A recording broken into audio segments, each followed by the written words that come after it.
लगाते हैं। और ब्रह्माणी क्या करती है? ब्रह्मा डुबकी लगा रहे हैं, ब्रह्मा स्नान कर रहे हैं, ब्रह्माणी क्या कर रही है? ब्रह्मा जी नहावे डुबकी लगा।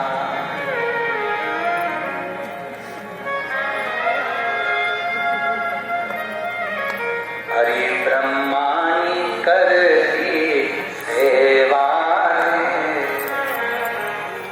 हरो निर्मल निर्मल पानी।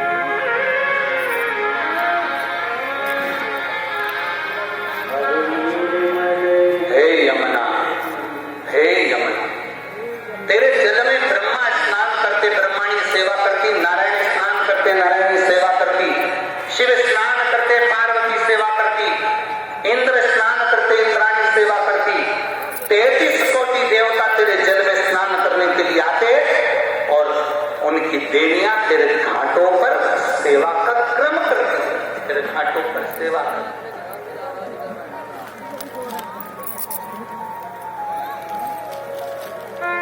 सहजता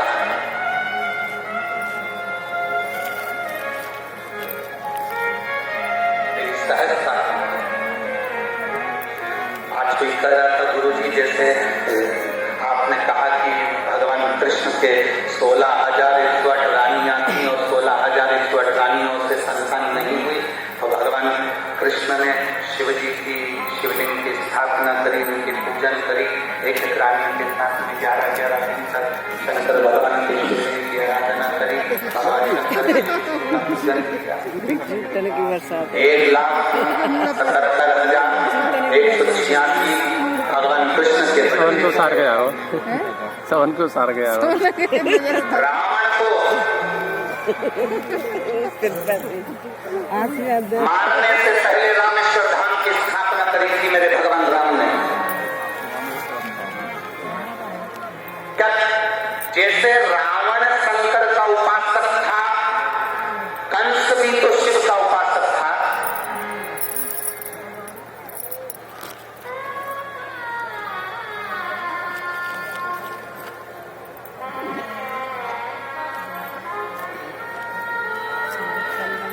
बच्चा वाली अल्लाह का कंस भी तो शिव का उपासक था।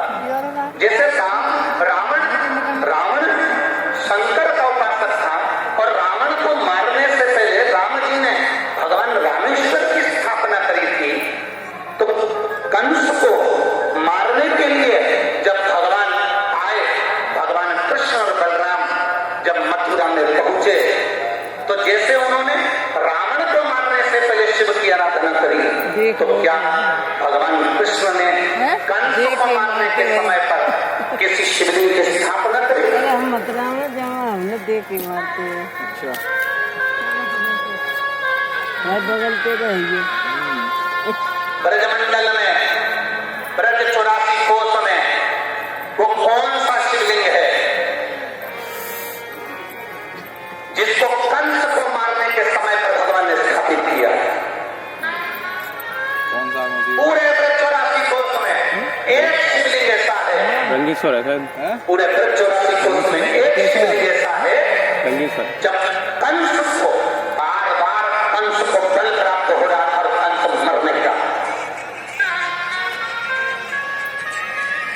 बलराम जी ने बल लगा लिया पूरा, और बलराम जी ने पूरा बल लगाया, कंस मरता नहीं। आज के समय में तो रासलीला में बहुत सरलता से कंस को मरता हुआ बता देते हैं कि भगवान उसकी छाती पे चढ़ गए, मुष्टि प्रहार करा, कंस को मारा और कंस के प्राण छूट गए। इतनी सरलता में कंस नहीं मरा था।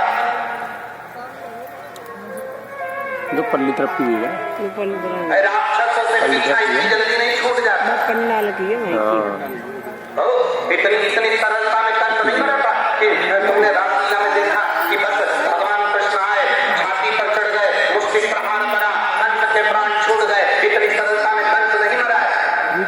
रावण को मरने में जितना बल लगा था, रावण के लिए भगवान राम ने साफ कर बाण छोड़े थे, फिर बाण छोड़े, फिर बाण छोड़े, आखिरी में नहीं मरे। तब हनुमान जी को लगा बात क्या है, तब हनुमान जी ने तुरंत उसी समय पर बुलाया, उसी समय पर विभीषण को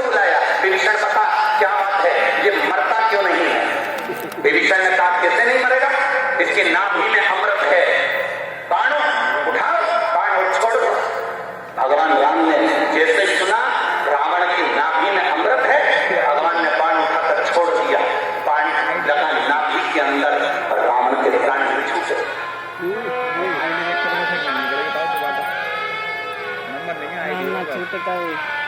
रावण नहीं मारा।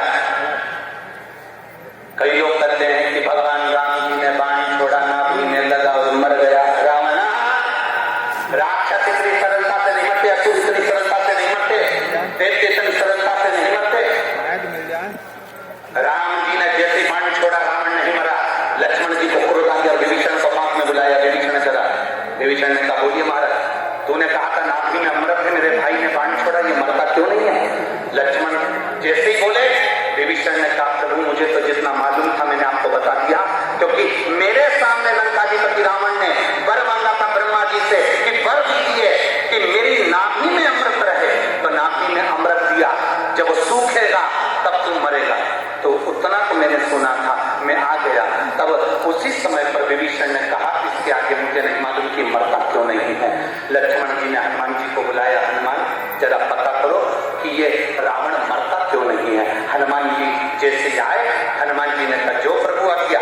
हनुमान जी पहुंच गए, एक विद्वान का रूप रखकर लंका के अंदर, एक ज्योतिषी का रूप रखकर, एक विद्वान का रूप रखकर हनुमान जी लंका में प्रवेश कर गए। लंका में प्रवेश करे और लंका में घूमते घूमते सारे लंका वासियों की नारियों के हाथ देख देख कर हनुमान जी ने बता दिया तुम्हारे यहाँ पर एक बंदर आया था, आग लगाई थी, उत्पात मचाया था, ऐसा हुआ था, फिर उसके सांके को आया था, सीधे कर गया था, नहीं समझा, तुम्हारे यहाँ पर इतने मर गए, तुम्हारे यहाँ इतने जिंदा हैं। ये हनुमान जी ने सबका भाग्य बताना चालू करा। सूचना पहुंच गई मंदोदरी के पास में। मंदोदरी से कहा मंदोदरी तेरा भी भाग्य दिखा दे। मंदोदरी राजघराने से राजभवन से रथ में बैठकर बाहर आई और ज्योतिषी के चरणों में बैठकर कहती है बाबा मुझे बताओ मेरा भाग्य क्या कहता है।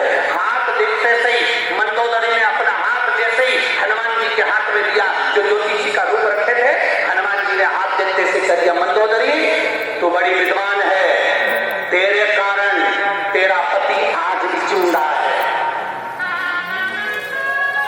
हे मंदोदरी तेरे कारण तेरा पति आज भी जिंदा है, केवल तू है जो तेरे पति को बचा कर रखी है। तेरे पास में कुछ ऐसा है मंदोदरी जिसके कारण तेरा पति नहीं मर रहा है। मंदोदरी ने हाथ जोड़कर कहा महाराज जी बिल्कुल सही कर रहे हो आप, बिल्कुल सही कह रहे हो। मेरे पति ने जब तप करा था, तप करते समय मेरे पति ने वर मांगा था ब्रह्मा जी से मुझे वर दो, वर प्रदान करो कि मैं मरूं ना।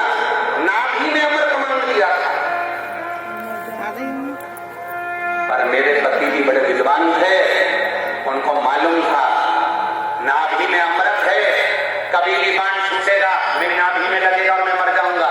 इसलिए मेरे पति ने ब्रह्मा जी से कहा था अगर नाभि में अमृत तुम दे रहे हो तो जो बाण मेरी नाभि में लगेगा वो बाण भी मुझे दो। और मेरे पति को ब्रह्मा जी ने बाण दिया, वो बाण मेरे पति ने मुझे ला कर दिया। मैंने उस बाण को अपने सोने वाले कमरे में जिसमें सोती हूँ उसमें खंभे में चुनवा दिया। जब तक वो बाण राम के पास नहीं आएगा तब तक रावण मर नहीं सकता। वो बाण राम के पास आना चाहिए, वो बाण राम जी चलाएंगे, रावण को लगेगा नाभि में तब मरेगा। हनुमान जी ने अपना स्वरूप दिखाया, लगा का प्रहार किया, खंभा तोड़ा, बाण लेकर राम जी के पास पहुंच गए और वो बाण राम जी के हाथ में दिया और राम जी ने जो छोड़ा तब जाकर रावण की नाभि का अमृत सूखा, तब जाकर रावण मरा। जरा विचार करिए, रावण को मरने में इतनी लीला रही तो कंस क्या झटके में मर जाएगा।